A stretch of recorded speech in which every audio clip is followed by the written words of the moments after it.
Hey friends, welcome back to week 3 of Advent. It's getting closer, and we're here once again to talk about the themes of Advent, truth, compassion, restoration, and justice. I'm Angie McCarty. I'm the location pastor in Spring Hill. I'm Susie Ayers, and I'm the location pastor at Overland Park. I'm Pastor Ashley Morgan-Kirk. I'm our online community pastor. And I'm Penny Elwood, the location pastor in Blue Springs. Ladies, I want to talk about HGTV. Are you That's fans? great. Yes. Okay, so restoration shows taking something that's been broken down and abused and looks horrible, and then in the span of 44 minutes plus Ta-da! commercials, we have newness. Why is that so appealing? I like it because it points out that, the concept of good bones.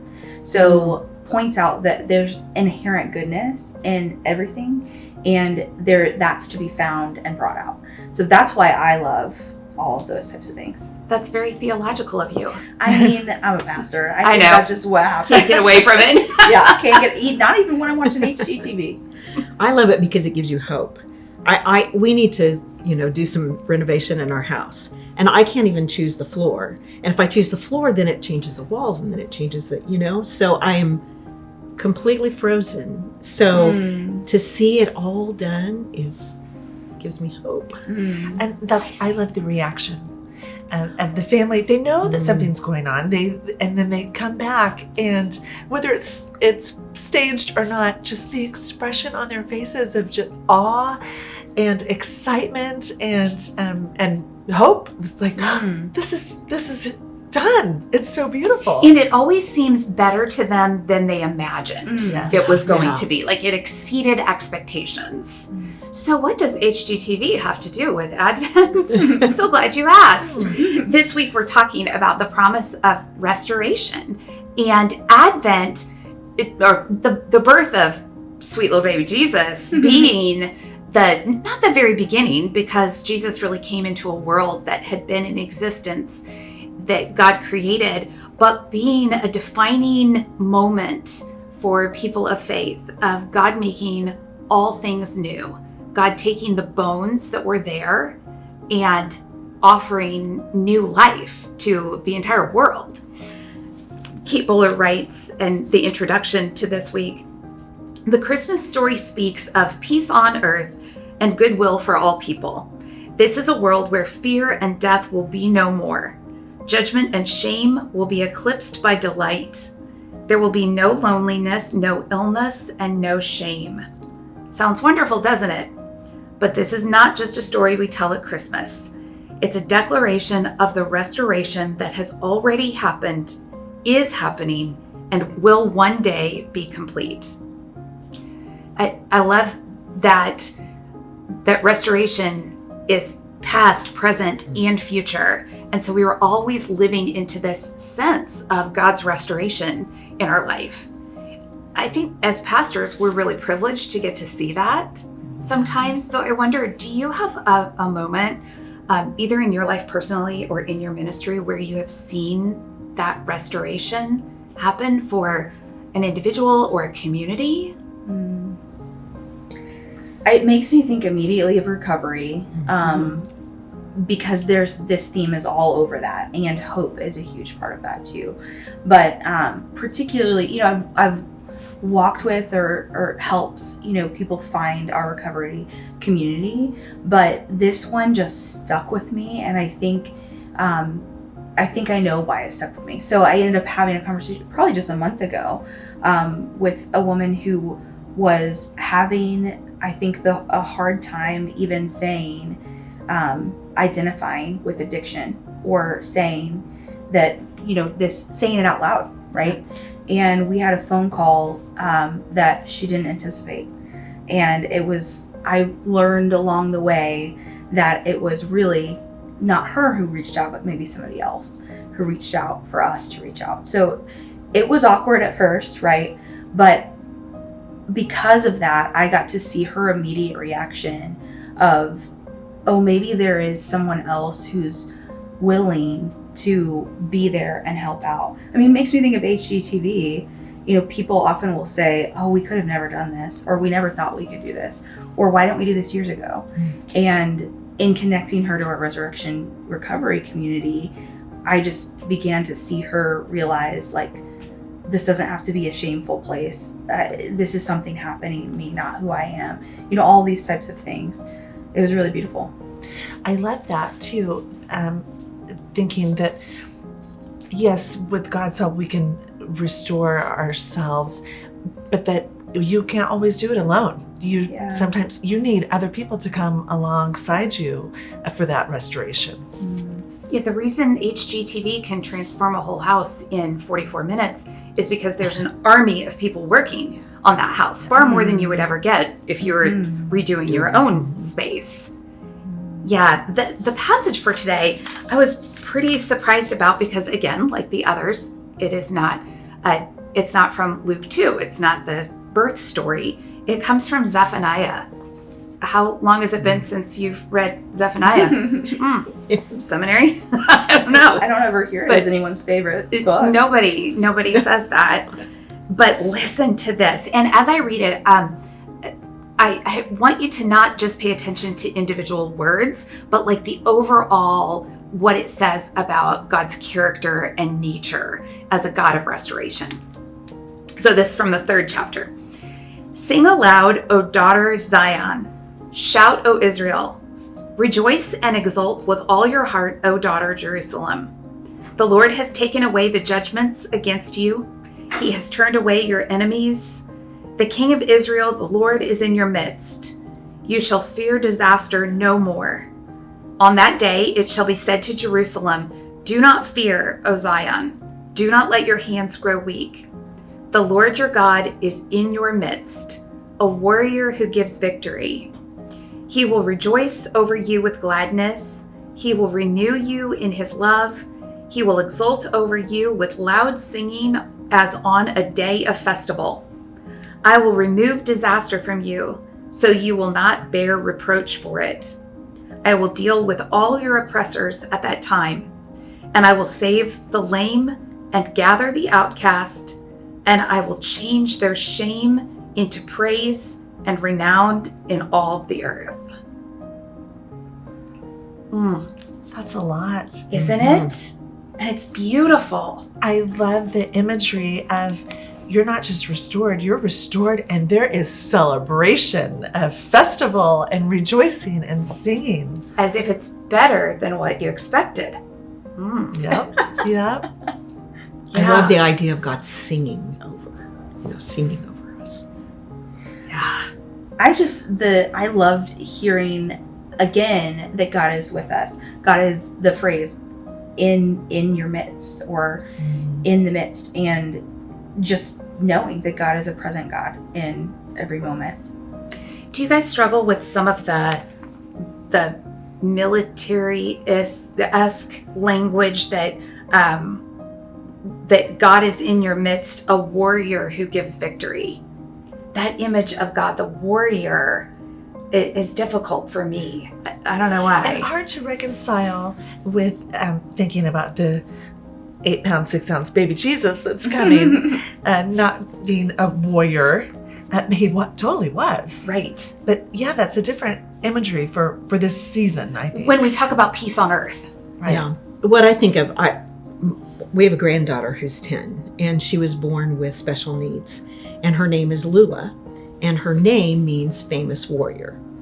And because of her special needs, she's had a lot of health challenges and seizures and all kinds of things. And so when I think of warrior now, I think of it in that sense of, kind of fighting the personal battles that she has and how we come around her. And then also because of the special little person that she is, we are, every little thing that she does is an accomplishment. And I mean, and she's a warrior in that way. It's a victory, right? And has made us so grateful for just even the little things in life, that you take for granted. So it's been a blessing, beyond anything we ever imagined when she came, and we were heartbroken. And now she's, this really special person. So She is. And I almost feel you celebrating and singing yeah, there as you talked about we her. celebrate all of everything. Yeah. Yeah. We're not good at celebrating. I think I personally am No. not good at celebrating. So it's just on to the next thing. Right. So that's been good for us too. Learning That to celebrate. sense of appreciation. Mhm. I wonder if we take for granted the restoration that God has offered us individually and as the whole world. God came to save the world in the form of Jesus. Do we take that for granted? Well, I was thinking, it's offered, but do we accept it? Yes, I'm ready to be restored and renovated and made new. It's always an option, but we have to accept that. Well, it And- speaks of shame in there, Mhm. and then God kind of forgiving us for our wrongdoings. And I mean, we want to hold on to all that stuff. It's hard to let go of shame. And Because sometimes it means breaking down the exterior, that recognizing those places of shame, those places of brokenness that we sometimes try to hide, we have to recognize those before we can step into the newness of restoration. And actually, that's what recovery is all about, being honest with who we are. My husband volunteers at Healing House, which is one of those places that we are very involved as Resurrection in Kansas City. And I've gone with him a couple of times. I've been to Healing House just as a pastor at Resurrection, right? But I've gone with him just as, his wife to his group before. And I was surprised at how hospitable they were to allow me to sit with them. Because afterward, I said to Ryan, that was just the rawest vulnerability that I have ever seen, in over and over and over again. I mean, nothing that was said was not vulnerable. And then, nothing that was said was discouraging.